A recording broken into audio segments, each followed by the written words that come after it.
วันที่ 14 ตุลาคม 2025 นี้ที่ห้องว่าการศูนย์กลางภาคสหายทองลุ้นศรีสุริตเลขาธิการใหญ่คณะบริหารงานศูนย์กลางภาคประธานประเทศแห่งสาธารณรัฐประชาธิปไตยประชาชนลาวต้อนรับการเข้าเยี่ยมคำนับของสหายพลเอกฟานวันยางกรรมการกรมการเมืองศูนย์กลางภาคคอมมิวนิสต์เวียดนามรัฐมนตรีกระทรวงป้องกันประเทศแห่งสาธารณรัฐสังคมนิยมเวียดนามพร้อมด้วยคณะ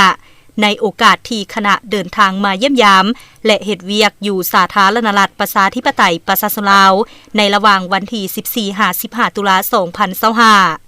โอกาสนี้สหายเลขาธิการใหญ่ประธานประเทศทองลุ้นศรีสุริตได้แสดงความต้อนรับอย่างอบอุ่นและตีราคาสูงต่อการเดินทางมาเยี่ยมยามและเฮ็ดเวียกร่วมกับกระทรวงป้องกันประเทศแห่งสาธารณรัฐประชาธิปไตยประชาชนลาวของสหายพลเอกฟานวันหยางรัฐมนตรีกระทรวงป้องกันประเทศแห่งสาธารณรัฐสังคมนิยมเวียดนามพร้อมด้วยคณะในครั้งนี้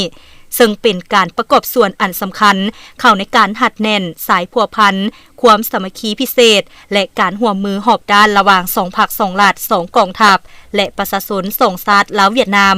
ที่มีมูลเชื่อมาแต่ดนนานแล้วให้ลึกซึ้งงดงามยิ่งขึ้น2กองทัพลาวเวียดนามบนจิตใจมูลเชื่อสายพัวพันหัวมือซึ่งกันและกันเพื่อแนะใส่ในภารกิจปกปักรักษาและสร้างสาพัฒนาประเทศชาติของ2ประเทศ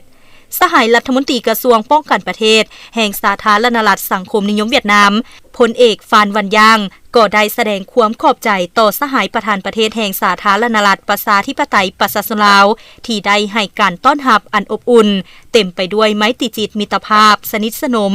พร้อมทางแจ้งให้ทราบถึงจุดประสงค์ของการเดินทางมาเยี่ยมยามและเฮ็ดเวียกอยู่สาธารณรัฐประชาธิปไตยประชาชนลาวในครั้งนี้และให้คำมั่นสัญญาว่าจะสืบต่อเพิ่มพูนคูณสร้างความสามัคคีไมตรีจิตมิตรภาพให้มั่นคงยาวนานโดยเฉพาะ2กองทัพลาวเวียดนามให้เจริญงอกงามขึ้นเรื่อยๆเพื่อผลประโยชน์อันยาวนานของ2ชาติ2กองทัพและประชาชน2ชาติเวียดนามลาวลาวเวียดนามโอกาสเดินทางมาเยี่ยมยามและเฮ็ดเวียกอยู่สาธารณรัฐประชาธิปไตยประชาชนลาวของสหายพลเอกฟานวันยางรัฐมนตรีกระทรวงป้องกันประเทศแห่งสาธารณรัฐสังคมนิยมเวียดนามครั้งนี้ยังได้เข้าเยี่ยมคำนับสหายสอนไซศรีพันดอนกรรมการกรมการเมืองศูนย์กลางภาคนายกรัฐมนตรีแห่งสาธารณรัฐประชาธิปไตยประชาชนลาวตื่มอีก